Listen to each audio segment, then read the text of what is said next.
Hello students, hope you are doing fine. हम AVL tree पढ़ रहे थे, जिसमें हमने प्रीवियस लेक्चर में एवीएल ट्री के बारे में इंट्रोडक्शन देखा था। हमने देखा था कि एवीएल ट्री एक बैलेंस बाइनरी सर्च ट्री होता है। मतलब यहाँ पे हर एक नोड का बैलेंस फैक्टर हमें निकालना होता है। बैलेंस फैक्टर हम कैसे निकालते हैं? Height of left sub tree minus height of right sub tree करके। और यहाँ पे जो बैलेंस फैक्टर निकलना चाहिए वो हर एक नोड का 0, -1 और 1 में होना चाहिए। हमने देखा था कि यहाँ पर हमारे मैक्सिमम नंबर रोटेशन कितने लगते हैं, तो मैक्सिमम नंबर ऑफ रोटेशन हमारे 4 लगते हैं। मैंने आपको इस केसेस से बताए थे। लाइक केस 1 आपका मैंने दिखाया था, जिसमें आर अनबैलेंस था ट्री। आर अनबैलेंस के केस में हम एंटी क्लॉकवाइज रोटेशन करते हैं। केस 2 हमने देखा था, जहाँ पे ट्री एल अनबैलेंस था। एल अनबैलेंस के केस में हम क्या करते हैं? क्लॉकवाइज रोटेशन करते हैं और ट्री को बैलेंस बनाते हैं। केस 3 देखा था, जहाँ पे हमने देखा था कि आर अनबैलेंस्ड होता है। यहाँ हमको 2 रोटेशंस लगते हैं। पहला रोटेशन हमको आर रोटेशन लगता है, एंड देन आर रोटेशन के बाद हम उस ट्री को क्या करते हैं? एंटी क्लॉकवाइज रोटेट कर देते हैं। देन लास्ट हमारा केस हमने देखा था L R unbalance tree. L R unbalance tree के केस में अगेन हमको नंबर ऑफ रोटेशंस 2 लगते हैं, जिसमें हमारा पहला रोटेशन होता है एल रोटेशन, एंड देन हम क्या करते हैं? उसको क्लॉकवाइज रोटेट कर देते हैं। एक एवीएल ट्री को कंसिडर करके देखते हैं। तो यहाँ पर हमको कुछ इस तरीके से नोट दिए हुए हैं, हमें क्या करना है? एवीएल ट्री को कंस्ट्रक्ट करना है। सबसे पहले हमारा 35 आया, तो हम क्या करेंगे? इंसर्ट 35। तो हम क्या करेंगे? 35 को रूट नोड बना देंगे। अब यहाँ पे height of left sub tree minus height of right sub tree करके देखेंगे तो ये 0 आता है। और यहाँ पे हम बोलेंगे कि ये क्या है? बैलेंस्ड है, क्योंकि 0, -1 और 1 बैलेंस फैक्टर अगर होते हैं तो ट्री कैसा होता है? बैलेंस्ड होता है। नेक्स्ट हम नोड इंसर्ट करते हैं, जो कि है 50। 50 कहाँ जाएगा? 50 35 से बड़ा है, तो ये जाएगा इसके राइट साइड में। तो हमने यहाँ पर 50 इंसर्ट कर दिया। अब देखिएगा, height of left sub tree 0, height of right sub tree कितना है? 0, तो इसका बैलेंस फैक्टर 0। और 35 के लिए देखिएगा, height of left sub tree 0, height of right sub tree 1, तो ये हो गया -1, बैलेंस्ड है। देन हमारा नेक्स्ट जो नोड हमको इंसर्ट करना है वो है हमारा 40। तो हम कहाँ पे जाएंगे? राइट साइड में 35 के, और 50 के जाएंगे लेफ्ट में। तो यहाँ पे हमने क्या इंसर्ट किया? 40 इंसर्ट किया। Height of left sub tree 0 minus height of right sub tree 0, तो ये हो गया 0। 50 के लिए height of left sub tree 1 है, height of right sub tree कुछ भी नहीं है, तो ये हो गया 1। 35 के लिए देखेंगे तो height of left sub tree 0 minus height of right sub tree, तो ये कितना है? 2, तो ये हो गया -2। ये ट्री कैसा है मेरा? अनबैलेंस्ड है। अनबैलेंस्ड है, कैसे अनबैलेंस्ड है? तो आप यहाँ पे देखिएगा, सबसे पहले हमने यहाँ पे राइट इंसर्शन किया, फिर लेफ्ट इंसर्शन किया, तो ये मेरा कैसा हो गया? R L unbalanced. अब आर एल अनबैलेंस के केस में हमको टोटल नंबर ऑफ रोटेशंस कितने लगते हैं? तो टोटल नंबर ऑफ रोटेशंस हमको लगते हैं 2। कैसे? ये आर एल है ना, तो हम क्या करेंगे? आर रोटेशन मेरा पहला रहेगा, और दूसरा मेरा रहेगा, हम इसको क्या करेंगे? एंटी क्लॉकवाइज घुमा देंगे। एंटी क्लॉकवाइज रोटेशन हमको सबसे पहला मेरा क्या हो रहा है? R rotation. आर रोटेशन हम ट्री को कुछ इस तरीके से क्या करने वाले हैं? रोटेट करने वाले हैं। किसको? ये जो नीचे हमारा है ना, इतने पोर्शन को केवल। ठीक है, तो पहले रोटेशन में कैसा हो रहा है? ये हमारा 35, देन 40 एंड देन 50। देन हमारा हमको सेकेंड रोटेशन भी लगेगा, और उसके बाद ही ये ट्री कैसा होगा? बैलेंस्ड होगा। अब हम क्या करेंगे? इसको एंटी क्लॉकवाइज रोटेट कर देंगे। एंटी क्लॉकवाइज रोटेट करने का मतलब है हम इसको कुछ इस तरीके से घुमाएंगे। मतलब 35 को हम पुल डाउन कर रहे हैं, और 40 मेरा जो है वो रूट बन रहा है। तो यहाँ पर मेरा 40 आया, देन ये आया 35, एंड देन ये आया मेरा 50। अब देखिए ये कैसा ट्री आपको दिख रहा है? ये बैलेंस ट्री दिख रहा है। अब बैलेंस फैक्टर निकालोगे तो सब किस में आएंगे? ये 0 हो जाएगा, ये 0 हो जाएगा, ये 0 हो जाएगा। ठीक है, अब हमको जो नेक्स्ट नोट इंसर्ट करना है ना, वो क्या है आपका? आपने इंसर्ट कर दिया लास्ट नोट 40। अब हमको करना है इंसर्ट 25, तो हमने यहाँ पे लिखा है इंसर्ट 25। ठीक है, आपका ट्री कैसा है अभी? 40, 35, देन 50। आपने यहाँ पे क्या करना है? 25 को इंसर्ट करना है। 25 जो है वो स्मॉलर है 40 से, तो यह ऑब्वियसली यहाँ जाएगा।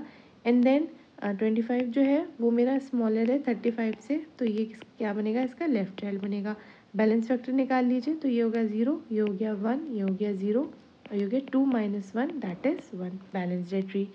नेक्स्ट हमको जो नोड इंसर्ट करना है वो है 30। तो यहाँ हम लिखेंगे इंसर्ट 30। मैं एक बार यहाँ पे ट्री बना देती हूँ। तो ये मेरा 40 है, देन 35, यहाँ मेरा है 50, देन ये है मेरा 25। अब जो 30 है वो लेस देन 40 है, तो ये इसका लेफ़्ट चाइल्ड बनेगा। देन 30 लेस देन 35 है, लेफ़्ट चाइल्ड बनेगा।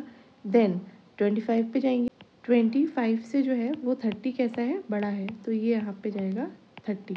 अब एक बार हम क्या निकालते हैं, इसका बैलेंस फैक्टर निकालते हैं और देखते हैं ट्री बैलेंस्ड है कि अनबैलेंस्ड है। Balance factor 0, balance factor -1, balance factor 2 - 0। देखिएगा 35 को कैसे निकला है, 1 2। Height of left sub tree, height of right sub tree कुछ भी नहीं है, तो यहाँ पे ये निकाला है 2। तो मतलब ये जो ट्री है वो कैसा हो गया, अनबैलेंस्ड हो गया। ये अनबैलेंस्ड कैसे हुआ है, बिकॉज सबसे पहले आपने यहाँ पे एल इंसर्शन किया है एंड देन आपने क्या किया, आर इंसर्शन किया है। तो ये कैसा अनबैलेंस्ड है, ये है बैलेंस के केस में हमको नंबर ऑफ रोटेशंस कितने लगते हैं, ऑब्वियसली 2 लगते हैं, जैसे कि हम ऑलरेडी डिस्कस कर चुके हैं। सबसे पहला जो मेरा लगेगा वो क्या लगेगा, एल रोटेशन, एंड देन जो सेकेंड रोटेशन लगेगा वो कौन सा लगता है, क्लॉकवाइज रोटेशन। अब यहाँ पे आपको क्या लग रहा है, एल एल रोटेशन लग रहा है, मतलब आपको क्या करना है, कुछ इस तरीके से इसको रोटेट करना है। तो ये ट्री कैसा बनेगा, 40, देन यहाँ पे आएगा 35, देन यहाँ आएगा 30, एंड देन यहाँ पे आएगा 25, और यहाँ तो 50 है ही। अब क्लॉकवाइज रोटेट करना है, मतलब अब आपको क्या करना है, कुछ इस तरीके से इसको रोटेट करना है। ये आपका जाएगा रूट 35 पुल डाउन हो रहा है, तो और यहाँ पे ये लेफ्ट में पुल डाउन हो रहा है। तो जो ट्री है वो मेरा कैसा बन जाएगा, 2 रोटेशंस के बाद फाइनल ट्री मेरा कैसा बनेगा, 40, देन यहाँ पे तो 50 है ही। अब ये कैसा हो जाएगा, 30 ऊपर गया, राइट चाइल्ड बना 35, और यहाँ पे आया 25। देन नेक्स्ट जो हमको इंसर्ट करना है वो है 60। तो हम यहाँ पे लिखेंगे इंसर्ट 60। जाएगा 40 से बड़ा है, 50 से बड़ा है, तो 60 मेरा कहाँ इंसर्ट हो जाएगा, यहाँ पर इंसर्ट हो जाएगा।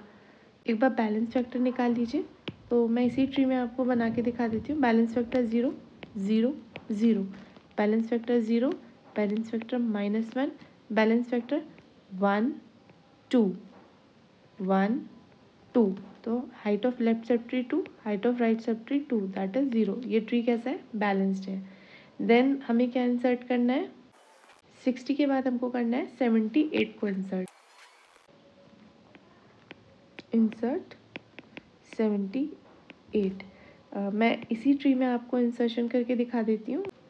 अब हमको करना है 78 इंसर्ट, तो 78 आपका कहाँ जाएगा, यहाँ पर जाएगा।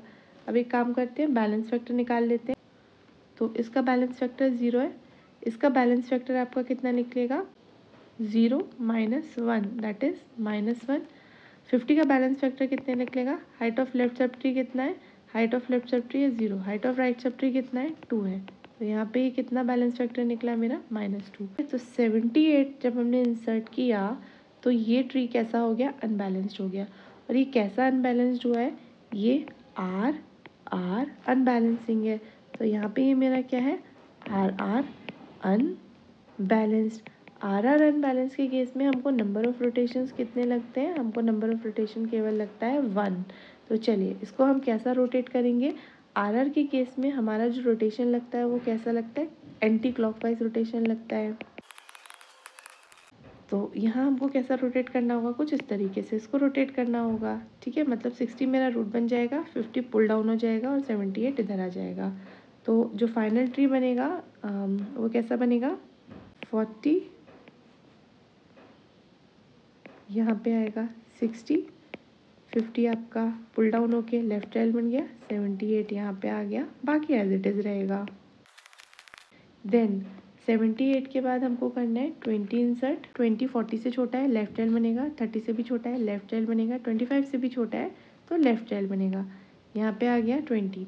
बैलेंस फैक्टर निकालते हैं, 0 1 0।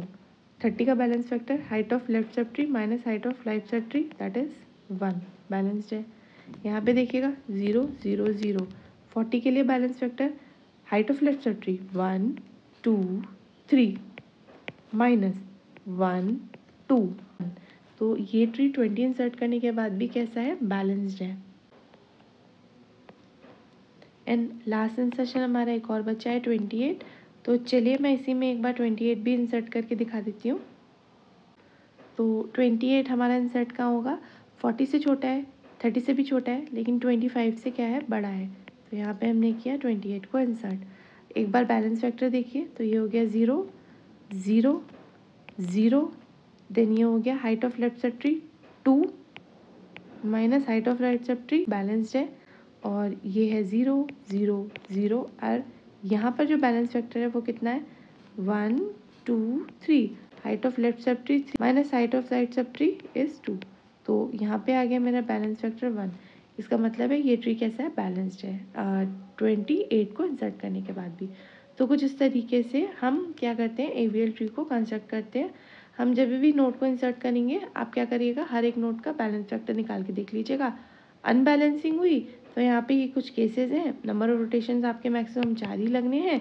इन केसेस के हिसाब से आप उसको क्या करोगे, ट्री को बैलेंस करोगे उन रोटेशंस को।